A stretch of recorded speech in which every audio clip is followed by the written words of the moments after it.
Hello, and welcome to Morning Coffee with Brigid. I'm obviously Brigid. I'm Brigid Burke, and as you notice, I'm still sticking to the 6:30 time slot right now. But I will. Good morning, Adrian. Adrian, it's good to see you here. I have. This is probably like the first week that I've actually done this, and again, I've been playing around with the time. I've talked about this in the last couple of ones about whether or not I'm going to switch it to 7, just so more people might be able to join in. Because I did have a day where all of a sudden like 20 people joined in at 7 o'clock when I was finishing up, so I was like, yeah, maybe I need to think about that. But I'm thinking that's a decision I'm going to put off till next week. So this is a day, it's very funny because it's a very beautiful spring day. We finally have, clouds and stuff that are going on. It's supposed to get rainy later this afternoon, so this will be a day that I'm outside getting work done before it rains. But I'm looking at myself. I said I look really autumnal. I have the rocking the 70s duvet back there, and I have the different colors and everything, and even the hair. I'm just kind of laughing because I said, I look like one of those, those Instagram accounts that you see. It's like, like always waiting for Halloween.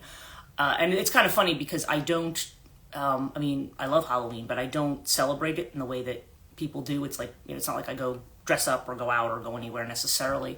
I just do kind of the same stuff I do in connection with my own practices on that day. But definitely I feel like it's like, yay, spring's here. Now it's time for autumn, Then summer solstice comes and I think like, oh good. That means it's going to start getting darker after today. So I don't know. That's just the way I am. I know I'm hardly alone in that kind of a thing. So today, what I want to talk about before I do my daily reading, anybody who's joined me regularly, and I want to say it's Fight a Holographic Sam. I see you've joined me as well. I know you were here yesterday, so welcome back. It's good to see you again. I have I have a thing like I always have a little thing that I discuss if you watch this every day before I get into actually doing the reading for the day. And it's usually some kind of theme or topic, and I usually ask my guides in the morning, like, what is the best thing? But really, and something sort of came up for me yesterday that I want to talk about a little bit. And as I mentioned yesterday, I had to grade papers. I'm fortunate in a way, maybe financially not as fortunate, but fortunate in terms of work. But I only had one class this semester, and that's because they asked me to do an extra one. As a part-timer where I work, you can only have 4 classes a year. If you have a semester where normally you only do 2 and 2, if they ask you to do a third one, because usually in the fall they will do that, they'll be like, oh my God, we're desperate for somebody else to teach a section of this. Can you? And usually I'm their go-to because I can, I do an online asynchronous kind of course, which means that the videos are pre-recorded and they can watch it sort of at their own pace, so they do have deadlines as to when assignments are due.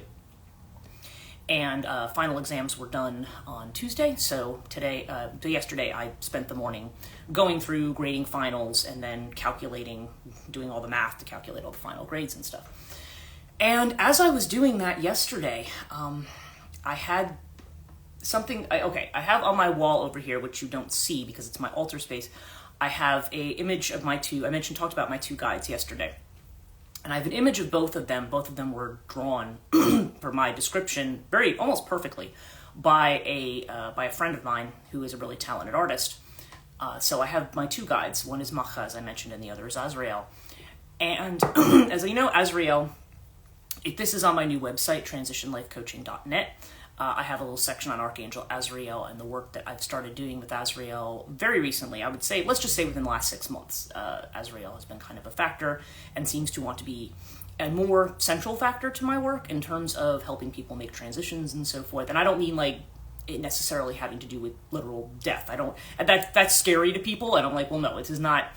And working with Azrael does not mean somebody's going to die. Working with Azrael means that you could be going through a major transition and be stuck, and being an angel who's connected with transitions, that there's a very strong energy there to help people try to, as comfortably as possible, move from one phase of life to another, because there are a multitude of quote-unquote deaths that we have throughout our lives. Every time we have a milestone, I think, as I said, is when you cease to be Let me move this back so I don't shake this camera, that you won't be one side of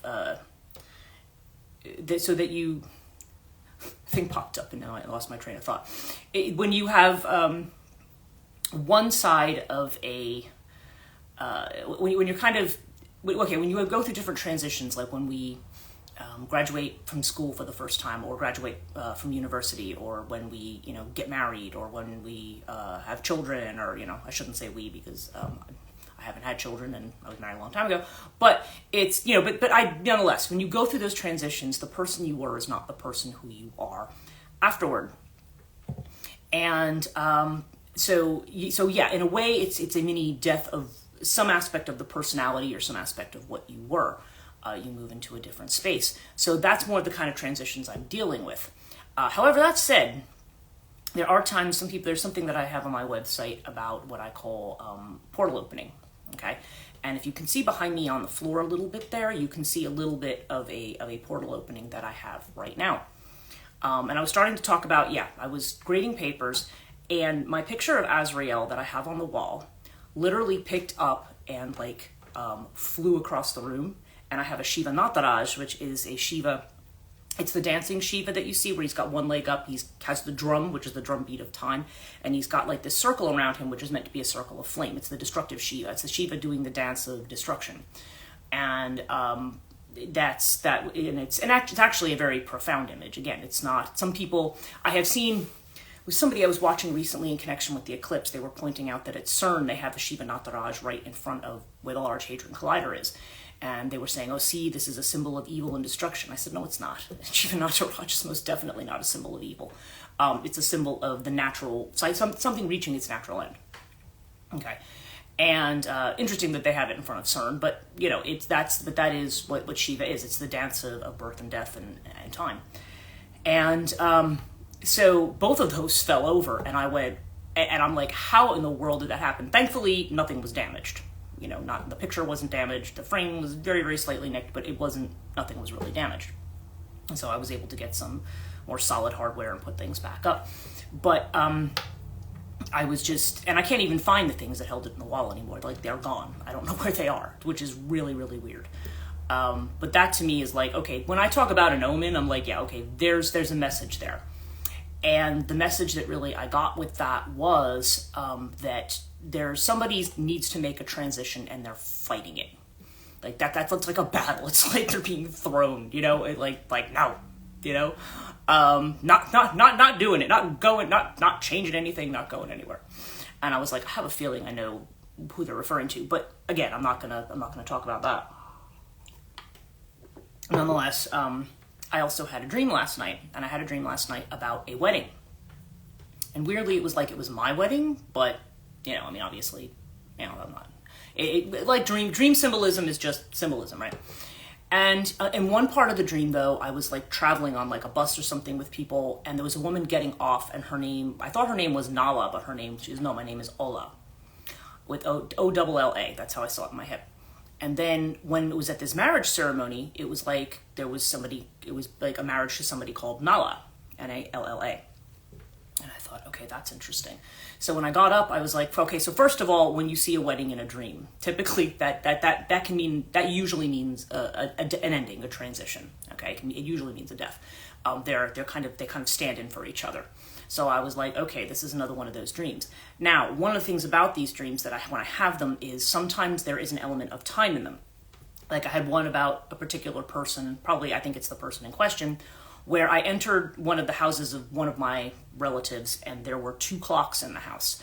And one was a clock that said, it literally one said, this is the time you can control, this is the time you cannot control. And it was weird. And I don't remember where the hands were on the clock or anything like that. But I can tell you, and good morning to everybody else who's joining me this morning. So I had these hands on these clocks, and back in January I had another dream, and when my uncle had passed away, and about 3 weeks before he passed away, almost to the day. And by the way, he had been sick. I knew he had been diagnosed with cancer, but when you have a cancer diagnosis, that doesn't automatically mean somebody's going to die, okay? Because, you know, and even though he was an older person, I mean, you know, people get treatments, they live for years and years. I mean, that is not a, by any means, like, I mean, you know, it's not a disease that has a cure, but that doesn't necessarily mean that it is a disease that is going to kill somebody, okay? So he was diagnosed, and I thought, oh, okay, you know, well, you know, he was getting up there in years, and I thought, you know, the body breaks down after a while, people have stuff. But nobody, I don't think anybody thought he was anywhere close to death's door. And what happened, though, was I had a dream, and this is the first dream where I encountered Azrael. I talk about this in my video on my, you can see it on transitionlifecoaching.net. It's the very first blog post I have a video, and I talk about that first encounter. But there were elements of that dream where we were celebrating the life of a particular person. Again, I don't want to give names because I don't want to name people on here. But actually, no, I'm sorry. Let me go back to my uncle's dream. That was a different dream. The dream about my uncle was where I saw his wife, my aunt, and there was my mother was there, and then there was another woman who had a very similar name, and somehow we were having this conversation with my aunt. My aunt had to get up and leave because she'd gotten a call about something in this dream. And I had gone into another room and I looked up at a clock, and a clock said 10:30. It was in the evening. And I thought, oh, you know, it's nearly, this person's got this much time left. Okay. Which I know, not to freak anybody out, but that was what I saw in the dream. But I didn't know what that meant. I was just like, okay, and I wasn't sure if it had to do with my aunt, but as it turns out, 3 weeks to that day, my uncle passed away. Now, last night in this particular dream I'm talking about, I had a dream, and whatever this ceremony was that was about to take place, they said, oh, it's going to take place in about 2 hours. And now you might look at it and think, aren't you freaked out? You think this is about yourself. And I'm like, no, it's not about me. I already know it's not about me. But who it's about, I mean, I don't want to guess. But in any case, when I start to have things like that, when I kind of get the message that there's somebody, and this is typically somebody who's closer to me in terms of whether they're related to me or whatever, and sometimes they're not. Sometimes they're not. Sometimes I get a message like there's somebody who is on the edge, is trying to cross over, and it's not so much that, you know, it's not like, you know, oh, you know, somebody's going to come in and kill this person or destroy. It's like, no, it's their time, and for whatever reason, they're holding on to something very tightly when they're not supposed to, and so I'll be told, like, you know, can you make a portal? Can you make a grid? And that's what I did this morning. That's what this is. Now, to make my gridding, I use different things, but like lately I've been using something called a Lemurian Oracle. It's an Oracle card deck, very pretty one, as you can see by the colors, the bright colors on the floor. And the reason I use this particular deck is because it specifically has an aspect of it that's designed just for gridding. Okay, and what I do is it's usually an elemental grid, so you have fire, air, water, earth, and then you have aether in the center, and then there's cards. One's called, I think, Loving Compassion, and the other one's called something Awareness. I can't remember what it is. And you put them in, and then you draw 5 others, and you kind of put them around. And I also use different stones and everything that correspond to directions, because for whatever reason, this kind of creates like a gateway. It creates an opening, and again, it's just a convenient. It's sort of like if you have to get on an airplane somewhere and then they roll the, you know, the stairs so that you can go walk up the stairs and get on the plane. That's kind of what it is. But it doesn't oblige anybody to use it, but it's just there. Okay, and so that was I got it really strongly in my head this morning. So people, if you are just joining, and welcome, I was just talking about an event that happened yesterday while I was grading, where I had literally a picture of Azrael on the wall just pick up and fly across the room along with my Shiva Nataraj, and I was like, whoa, okay, what's going on here? So I feel like there was very strong messaging there, like, yeah, like, you know, some kind of crossing is about to happen. Can you lay this gateway stuff down to see how that will go? And so again, I have no idea. I never know who it's for. I don't know, but sometimes that happens. The dream I was starting to talk about, and that I started mixing up with the other one, was where that was the first dream where I like encountered Azrael in this visceral form. Like, it's like he came at me in this very numinous kind of non-form that first I was like, whoa, you know, it's scary. You're not gonna lie, it's scary. And then I realized, like, no, this is, you know, I'm dealing with something numinous. That's why it's scary, not because it's evil. And but in this dream, I had all these elements, and again, there was a person who was named. We were celebrating a person who was named. But that person, and I'm not going to name the person, because the person ostensibly who the dream was about was somebody I had known in high school, and I was like, okay, I don't know why that person. I mean, I know my connection to that person or what it was, but I thought maybe the dream had an entirely different meaning. Maybe it was like, oh, okay, maybe I'm just revisiting this first. This person had been my first boyfriend, okay, and it was like maybe I was like, okay, this is my first, maybe somehow I'm revisiting whatever may have occurred from that and affected me later. That's your first thought with dreams like that, right? But I was sitting at a table with, it's always me with like 3 women. Sometimes, there's usually, or at least there's other women there. And there was another person I knew there who happened to be connected to a couple of particular organizations that I knew. And the shape of the room reminded me of a place, but I couldn't, but somehow it was my house, but it was like over a river and it was on stilts. And I was like, okay, this is interesting. Anyway, 2 weeks after that dream, a person with the same first name as the guy who had been my first boyfriend, I was sitting in here, all of a sudden there were 3 crows that just sat on the wires right across from me and started screaming into my house. And I was like, what's that about? So I drew a couple of runes to say, what's going on. And I got the runes for like a very sudden transition, like something sudden and unexpected. And I went, oh. And my first thought is always like my mom or somebody like that. I'm like, oh my God, something happening. And then the next day I got a DM from somebody I used to work with who said, hey, this person, and this was the person who happened to hire me for my last job, just dropped dead suddenly yesterday. And had the same first name as the person in the dream that I had. And also I realized then, I said, this was about that person. Why? Again, I have no attachment to this individual. I didn't, yes, we had worked together on projects. It was somebody who had gotten funding helped me get funding for the last project that I had. But it wasn't, it's not like I guess we were on each other's LinkedIn, but it's not like we really kept in touch, you know what I mean? It doesn't, after I left, I never heard from this person again. But the last place I saw him was a room that looked like the room that I was in. So that was kind of the cue in right there.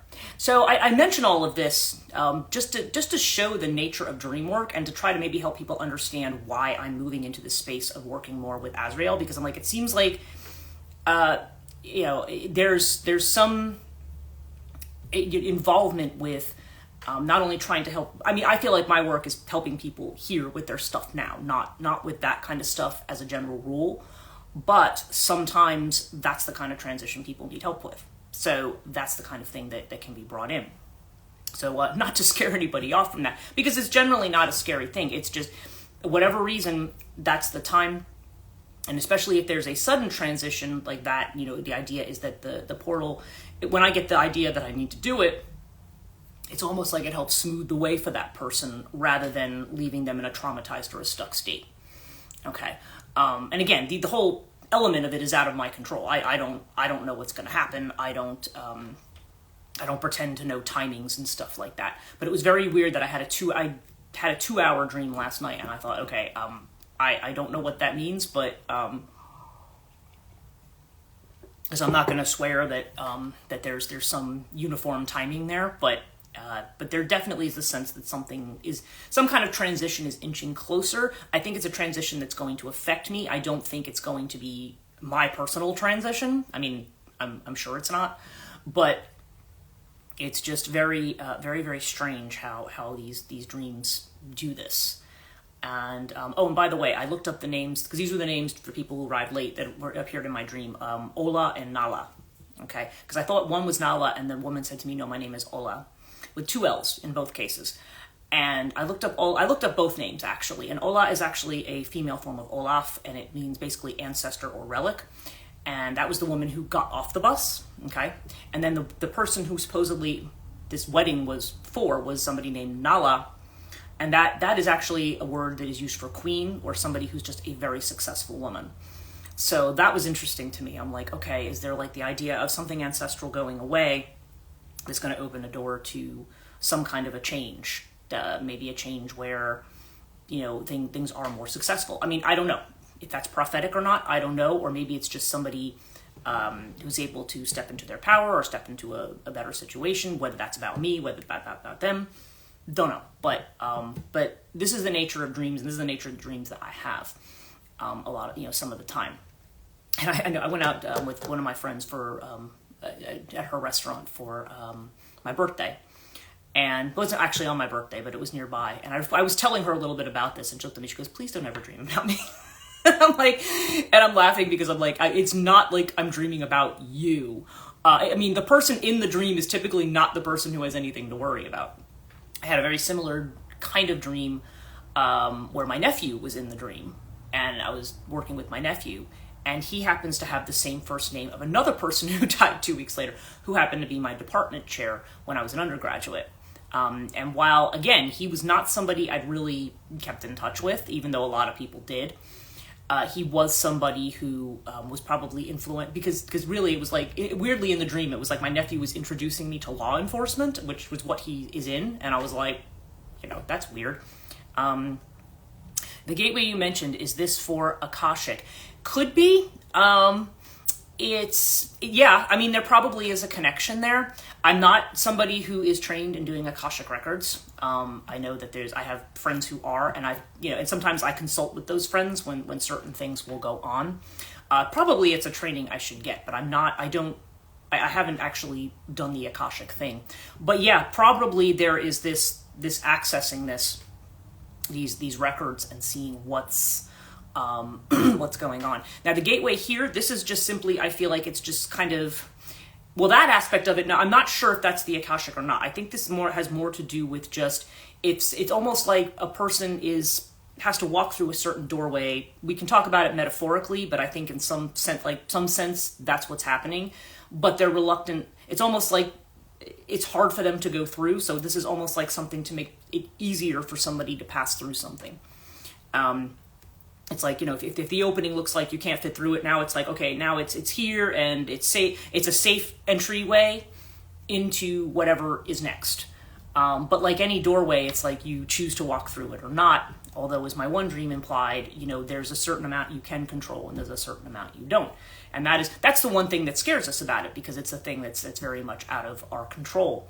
And it's not just that final change. I mean, it's a lot of changes. When we're comfortable where we are, we really are not in the mood for dealing with change. So these things, And that's when I talk about it in the beginning of these live streams, when I say, this is a work I'm being drawn into, not necessarily something I would choose. This seems to be kind of, the direction that it's going. And as you can tell, I feel a little weird talking about it, but this is the kind of work that I feel like I'm drawn into, and I realize that it can be off-putting because people think the worst, but I'm like, no, actually, it's when you're at a point that you need to change and you're afraid to change. This is all of the work that I'm doing is to try to help make it easier not only for people to change, but to deal with the gap between the old and the new. And like I said, I don't typically deal with it in a literal sense when I talk about death, but sometimes I feel like, especially if it's somebody who's closely connected to me or has some kind of a connection to me, that even if I don't think of it as a close one, maybe there's some aspect in the Akashic or something that connects me to that person. Whatever it is, it's kind of like, hey, can you do this? So very, very interesting last few days with that. Let me get on with my my reading right now for you guys. Kind of this general reading. Oh, and that was the other thing too. This morning I had, when I was reaching for some stuff on my shelf over here, and I sort of have it arranged like a little display, and I have a book on portals. And I was reaching for a card deck on this side, and the Portals book came and flew at me as well. That's why I was like, okay, put a portal down. There's that's also the way synchronicity works, by the way. When I talk about things happening through synchronicity, in and of itself, you might say, oh, well, you bumped the shelf and it fell over, right? But what fell over seems to be meaningful. The thing that happened with the picture yesterday, I'm like, I literally have no idea in the laws of physics how that happened, or how the thing didn't break. But it was just this is my life. So let's see. So what do we have for people are viewing this live stream? What's the general message that we have for today? What's the general kind of tenor advice that we have for people?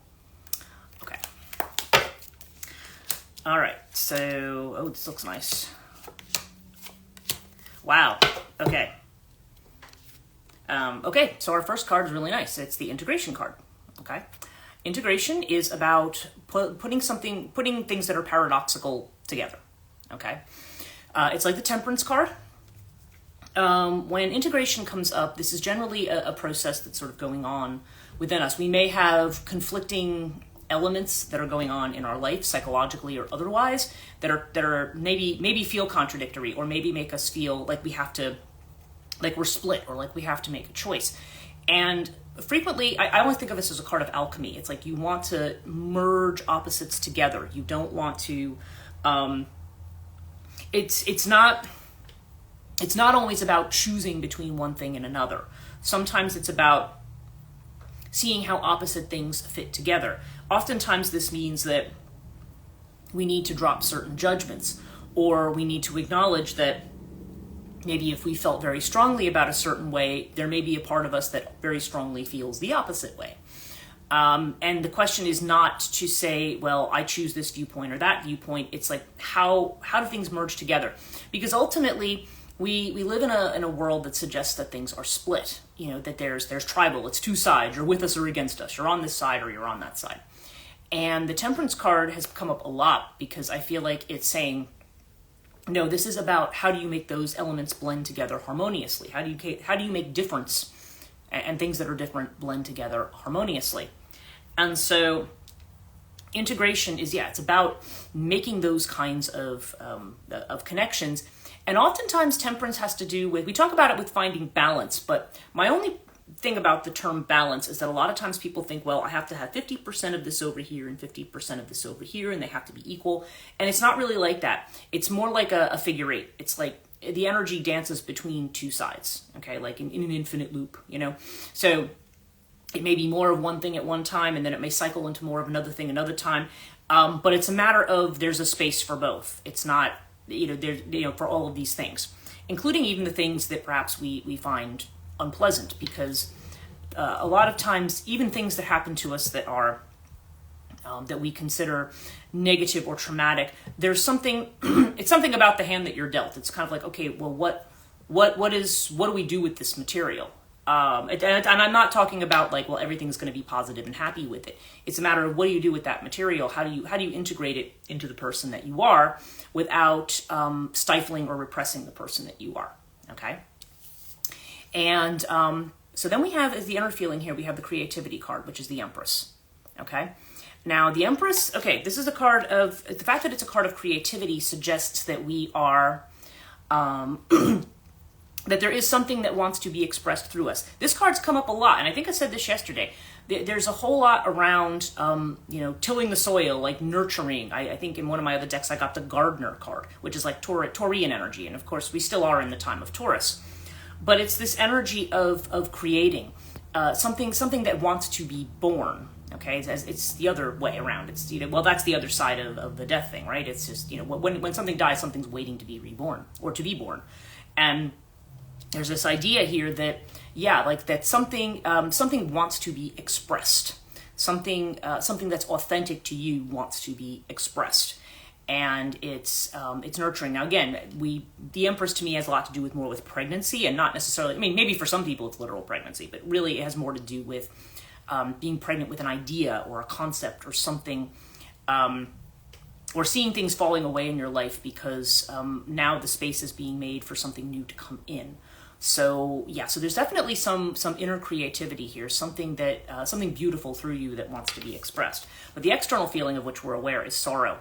So sorrow, so that's why I said this has a feeling of, there could be people who just are maybe having trouble letting go. Sorrow is the Nine of Swords, so I feel like this is also a card of worry. And where the way in which we mentally torment ourselves about, oh my God, all the bad things that are going to happen, could happen, they happened in the past, they're going to happen again, and we, our environment triggers us about things that have happened in the past, and then we worry about things that are going to happen in the future. But in this deck, sorrow card means you want to work through that sorrow. You don't necessarily want to kind of repress it. Like we all do things and we're like, well, I'm just going to do something to make myself happy, which there's nothing wrong with that, by the way. But sometimes it's good to, like for me, well, speaking of creative expression, sometimes you want to express that sorrow creatively. Some of my characters are really intensely, like one aspect of, on the Morrigan timelines, I have a character in the second half of my book, and I have four. Did I tell people on this channel that I have fiction books? I have several, and I have another one that just came out this month. But I have one character who is very, very incredibly sad and incredibly traumatized. And I mean, to a point when I read it, I'm just kind of like, it's almost overkill. But this character deals with things by being very stoic and repressed and extremely like rational. Like she cuts everything out. But it's like she's always on the edge because, and avoids all kinds of things because she doesn't want to engage in it. But it's one of those things that it's like, you're bottling it. It's like, you want to move through that. You want to acknowledge it. You want to move, even if you feel like there's nothing you can do about it. Because that's her reasoning. She says, well, I can't change anything. I'm just sitting, it's just there. And so all I can do is push it away. And that's typically the strategy that a lot of us have. But what I find I do, because when I write, it's like, that's a way of working through it. That's a way of, through the characters. And like I said, I have some stuff I write that I will never share with people. And it doesn't have to be writing, but people can have, like, that's why I think a lot of times people advocate journaling and things like that. Like, write it down, make something up, tell the most melodramatic story you want to tell. Even if your grounded self says, well, that's maybe that's overkill, maybe we're not thinking about the things that we have going for us, and so like we were talking about gratitude yesterday. Nonetheless, we have to acknowledge that sorrow is there, but acknowledge that it's more of a sorrow about either something that's already over or that something that we project might happen, but you probably in most cases doesn't.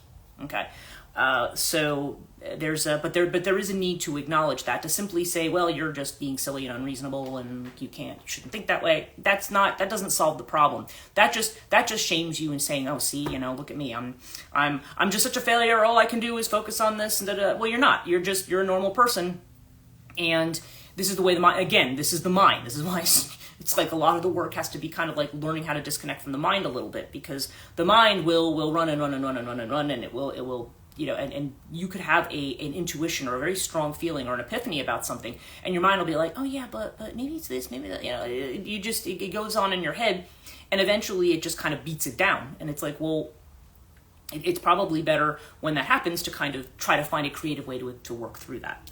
Okay, so our advice card is the isolation card. Okay, now if you look at the person on this card, this is a person frozen in ice, but you see the tears here.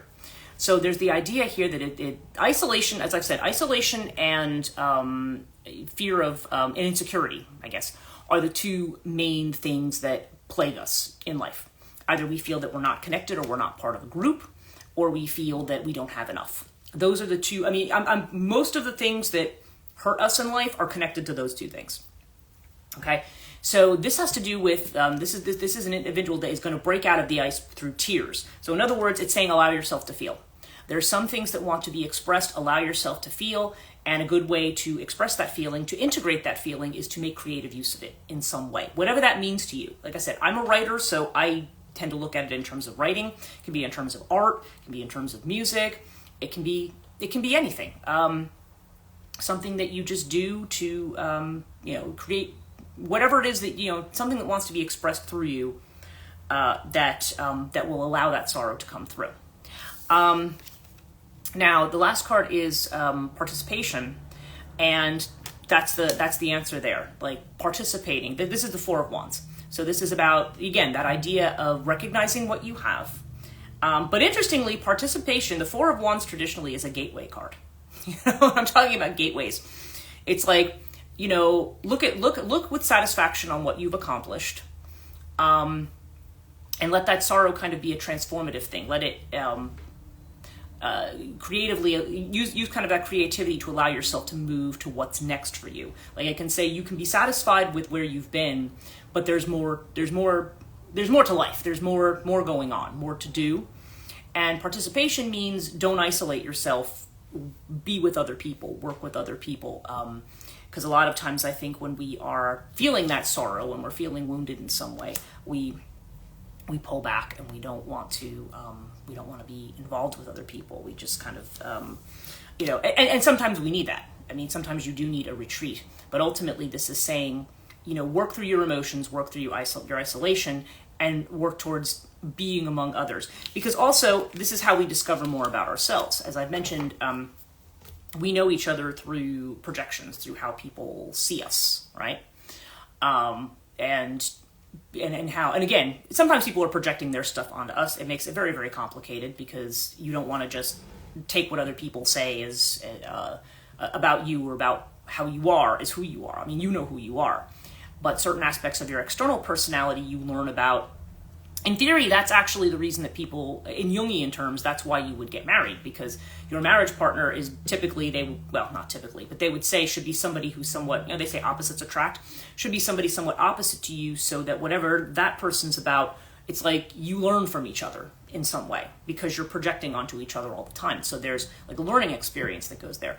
So then you're able to develop other parts of yourself through that interaction with people. Now, this doesn't have to be in a marriage. This can just be through our friendships. This can just be through people who support us. Certainly, like the kind of work that I do, or the kind of work that a therapist might do. Although they would have a probably different method of dealing with it. I would be, you kind of act at that projection point where people can, where you can bounce things kind of off of each other. So there's definitely this idea of participation.